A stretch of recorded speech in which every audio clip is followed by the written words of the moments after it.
Welcome back friends. GS की test series में चला रहा था यूपी पीसीएस प्री और बीपीएससी प्री 2025 के लिए, जिसमें जीएस की टेस्ट सीरीज़ के लिए एक वीडियो मैं बना चुका हूँ। करंट अफेयर्स में एडिटोरिया के करंट अफेयर्स को सॉल्व कर रहा हूँ और विद डिटेल एक्सप्लेनेशन, तो वो ज़रूर आप जाके देखिए। और उसके दो वीडियो मैं अपलोड कर चुका हूँ और जीएस टेस्ट सीरीज़ में ये दूसरी कड़ी है इस श्रृंखला की। तो चलिए मैं शुरू करता हूँ। पहला प्रश्न है, निम्नलिखित में से कौन सा कथन भारतीय आर्द्रभूमियों के संरक्षण के संबंध में सही नहीं है? पहला, रामसर अभिसमय एक अंतर्राष्ट्रीय संधि है जो आर्द्रभूमियों के संरक्षण के लिए 1971 में अपनाई गई थी।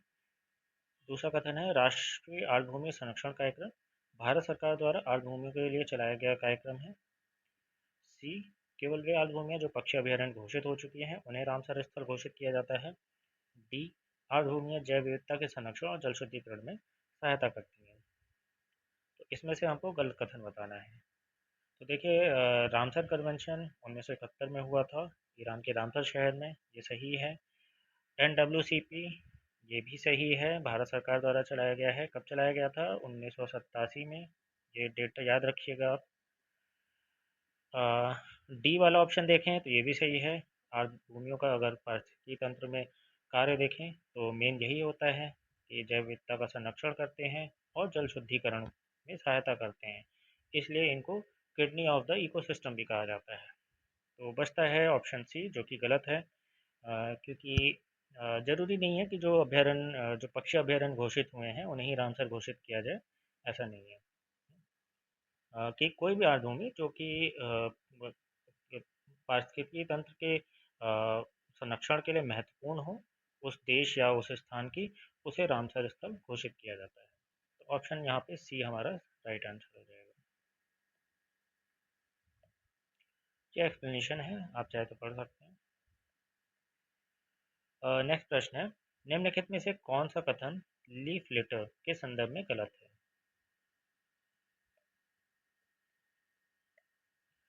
ए, यह मृदा में नमी संरक्षण में सहायक होता है।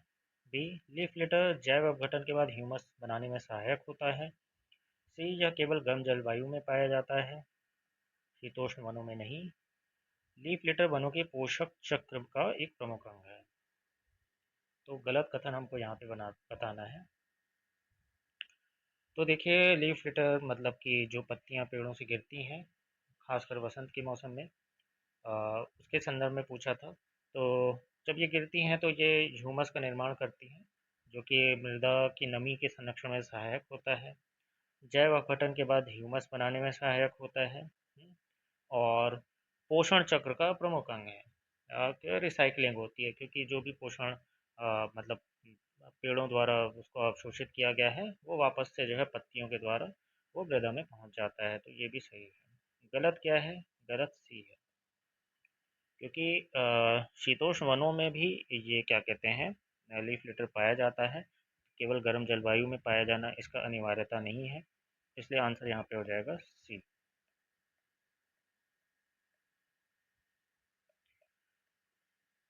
नेक्स्ट प्रश्न पढ़ते हैं, मुगल वास्तुकला में पित्रा तकनीक की पहचान किस निर्माण से अधिक जुड़ी है और इसमें किस प्रकार का प्रमुख कार्य किया जाता है? तो पित्रा का मतलब कार्य किस मॉन्यूमेंट में किया गया है, हमें ये पहचानना है, और उस कार्य की तकनीक क्या है उसको भी पहचानना है। तो पहला है इत्माद दौला का मकबरा, जिसमें संगमरमर की नक्काशी की गई है। दूसरा है ताजमहल, जिसमें कीमती पत्थरों की जड़ाई की गई है। बुलंद दरवाज़ा, जिसमें बलुआ पत्थर पर खुदाई की गई है। या फिर जामा मस्जिद, जिसमें लाल पत्थर की मीनारें बनाई गई हैं। तो देखिए, पित्रा तकनीक जो कि ताजमहल में इसका इस्तेमाल किया गया है, और काफ़ी फेमस तकनीक थी मुगल वास्तुकला में। इसके बारे में अगर थोड़ा सा जानें, तो पित्रा तकनीक मुख्यतः शाहजहाँ के शासनकाल में लोकप्रिय हुई थी। ताजमहल में इस तकनीक का अद्भुत प्रयोग दिखता है, जिसमें सफ़ेद संगमरमर पर रंगीन और अर्धकीमती पत्थरों जैसे कि लैपिस लाजुली, पुखराज, गोमेद आदि से फूल पत्ती और ज्यामितीय आकृतियों की ज, आकृति जड़ी गई है। इससे इमारत अनुपम सौंदर्य प्राप्त करती है। मॉडर्न इंडिया से क्वेश्चन है, एल्बर्ट बेल कंट्रोवर्सी मतलब एल्बर्ट बेल विवाद किससे संबंधित था? प्रेस पर नियंत्रण लगाने के लिए ब्रिटिश सरकार द्वारा लाया गया कानून था, या फिर भारतीय न्यायाधीशों को यूरोपीय अपराधियों का न्याय करने का अधिकार दिया गया था, या फिर अंग्रेजों को भारत में भूमि हड़पने की नीति का समर्थन किया गया था, या फिर मुस्लिम लीग के गठन में बाधा उत्पन्न करने वाला प्रस्ताव था। तो देखिए, एल्बर्ट बिल विवाद जो है भारतीय न्यायाधीशों को यूरोपीय अपराधियों का न्याय करने का अधिकार से संबंधित था, क्योंकि इस बिल में ये प्रावधान किया गया था कि अगर कोई यूरोपीय व्यक्ति पे कोई मुकदमा चलता है तो उसकी सुनवाई भारतीय व्यक्ति कर सकता है। मगर ये औपनिवेशिक मानसिकता के एकदम विपरीत था, जिस वजह से इसका काफ़ी विरोध किया गया था अंग्रेजों द्वारा। ठीक है। और ये 1883 में लॉर्ड रिपन के कार्यकाल में आया था। तो आंसर हो जाएगा बी।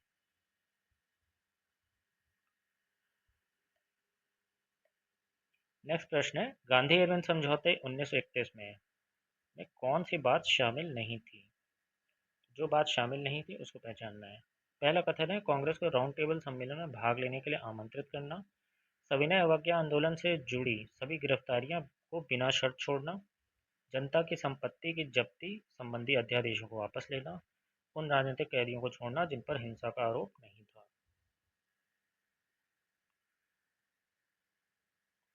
तो देखिए, गांधी एरविन समझौता जो कि 5 मार्च 1931 को हुआ था, डेट भी आप याद रखिए, 5 मार्च 1931। वायसराय थे लॉर्ड इरविन और महात्मा गांधी के बीच में समझौता हुआ था, और इसी के तहत जो सेकेंड राउंड टेबल कॉन्फ्रेंस मतलब गोलमेज सम्मेलन था उसमें गांधी जी शिरकत किए थे कांग्रेस की तरफ से, इसलिए पहला कथन सही है। जनता की संपत्ति की जब्ती संबंधी जो अध्यादेश थे उनको वापस ले लिया गया था, और उन राजनीतिक कैदियों को छोड़ा गया था जिन पर हिंसा का आरोप नहीं था। जिन्होंने हिंसा किया था, पब्लिक प्रॉपर्टी का नुकसान पहुंचाया था, उनको छोड़ने पे राजी नहीं हुई थी ब्रिटिश गवर्नमेंट, इसलिए ऑप्शन बी आपका यहाँ पे सही आंसर हो जाएगा, जो कि गांधी एरविन समझौते के तहत नहीं शामिल था। अच्छा, अगर इसके बारे में थोड़ा डिटेल आपको देखना हो तो आप ये वाला स्लाइड आप देख सकते हैं पॉज करके। और ब्रिटिश सरकार की तरफ से जो शर्तें थी वो यहाँ पे दी हुई हैं।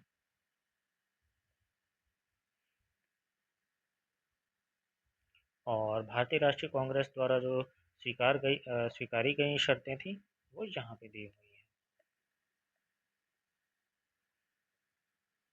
ठीक है, नेक्स्ट प्रश्न की ओर बढ़ते हैं लोग।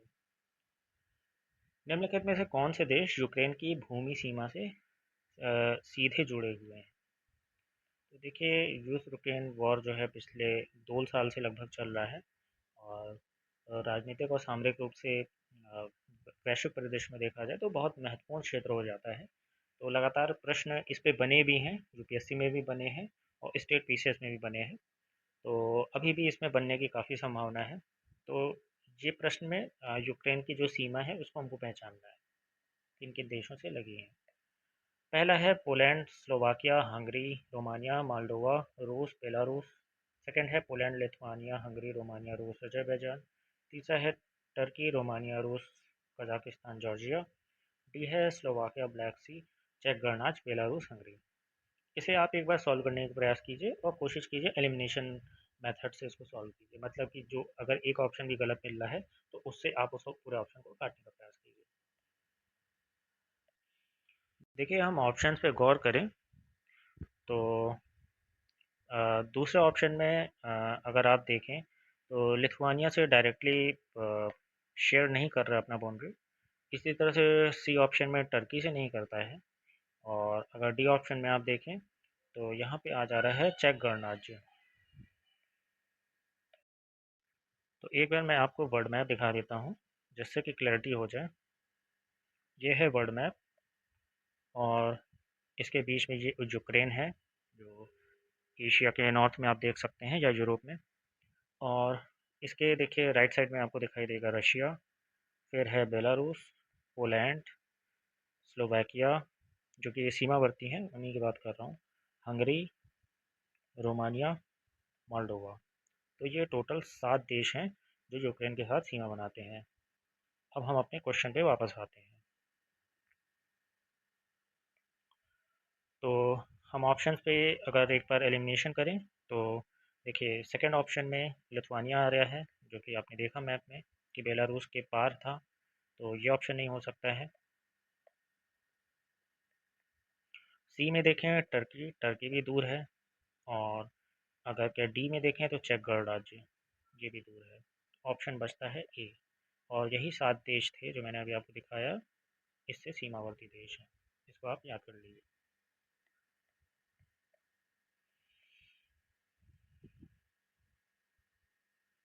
अगला प्रश्न है, भारतीय उपमहाद्वीप में कावेरी जल विवाद, एक सेकेंड, कावेरी जल विवाद मुख्यतः किन राज्यों के बीच है एवं इस विवाद के कारण कौन सी प्रमुख सिंचाई योजना परियोजना बार बार समाचारों में रहती है?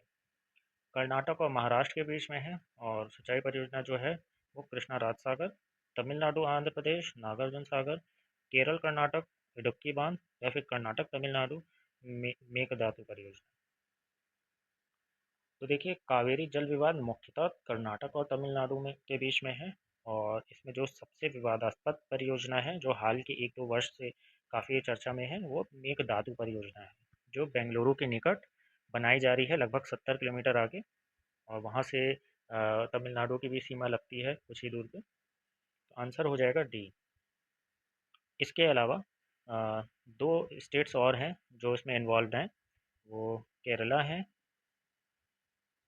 और एक यूनियन टेरिटरी है पुडुचेरी। ठीक है, ये भी आप ध्यान रखिए। तो 4 पक्षकार बन जा रहे हैं इस विवाद में, मगर मुख्य हैं कर्नाटक और तमिलनाडु।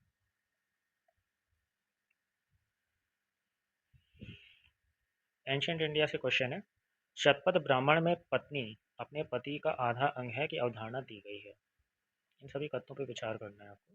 तो पहले में शतपथ ब्राह्मण में क्या ये बात दी हुई है कि पत्नी अपने पति का आधा अंग है? दूसरा है अथर्ववेद में पुरुष सूक्त के माध्यम से वर्ण व्यवस्था की व्याख्या की गई है।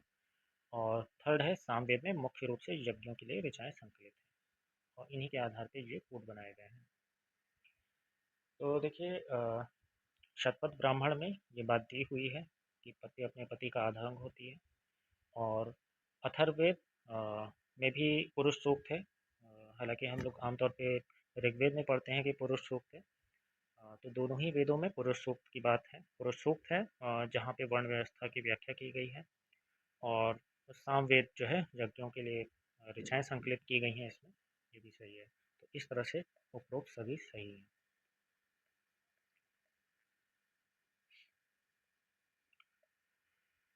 अगला प्रश्न आईएमएफ पे है।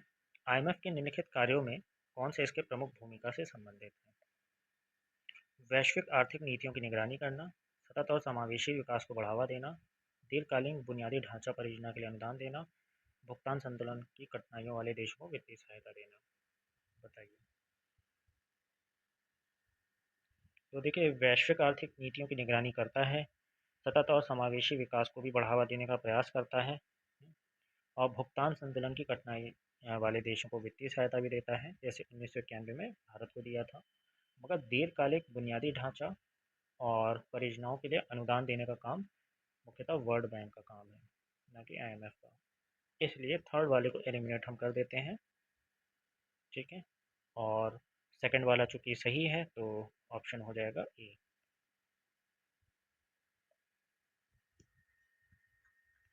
अगला प्रश्न है, निम्न में से किस भौतिक राशि का कोई मात्रक नहीं होता है? तनाव, दाब, विकृति या बल?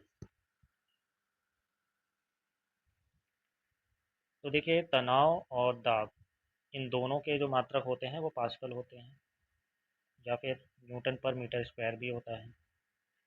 बल का मात्रक न्यूटन होता है, मगर विकृति का कोई मात्रक नहीं होता, क्योंकि ये एक अनुपात होता है।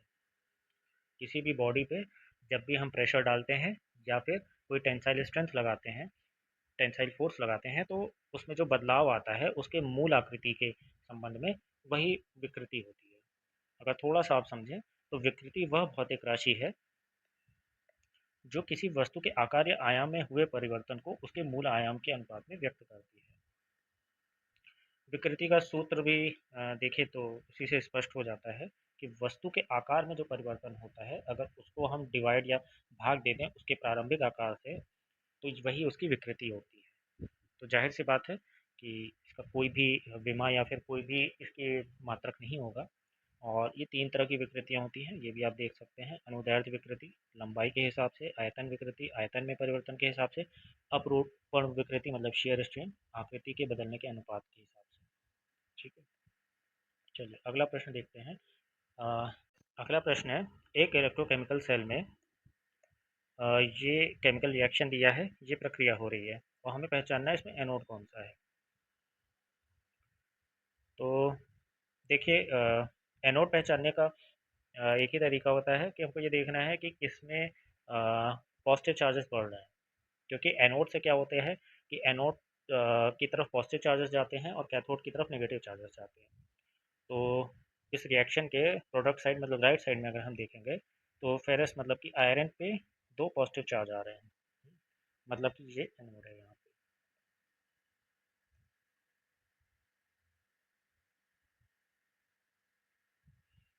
अगला प्रश्न है, कार्बन परमाणु की वह विशेषता जिसमें वह स्वयं से जुड़कर लंबी श्रृंखलाएं बनाता है, इसे हम क्या कहते हैं?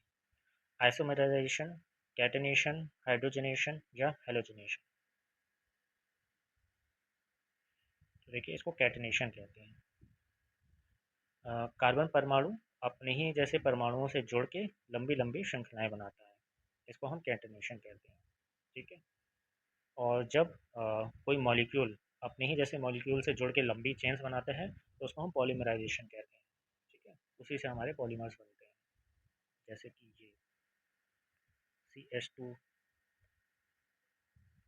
जुड़ता जाएगा। ठीक है, इस तरह से ये नीचे वाला जो प्रक्रिया है ये है पॉलीमराइजेशन और ये है कैटेनेशन, ध्यान रखिएगा। अगला प्रश्न है, निम्नलिखित में से कौन सा पूर्ण प्रतिस्पर्धी बाजार की विशेषता नहीं है? पहला, बहुत सारे खरीदार और विक्रेता। दूसरा, उत्पाद भेदभाव। तीसरा, बाजार की पूर्ण जानकारी। चौथा, फर्मों का मुक्त प्रवेश और निकास। तो देखिए पूर्ण प्रतिस्पर्धी बाजार जो होते हैं ये एक्चुअली में रियल मार्केट होता है जो कि होना चाहिए, और इसमें बहुत सारे खरीदार और विक्रेता होते हैं।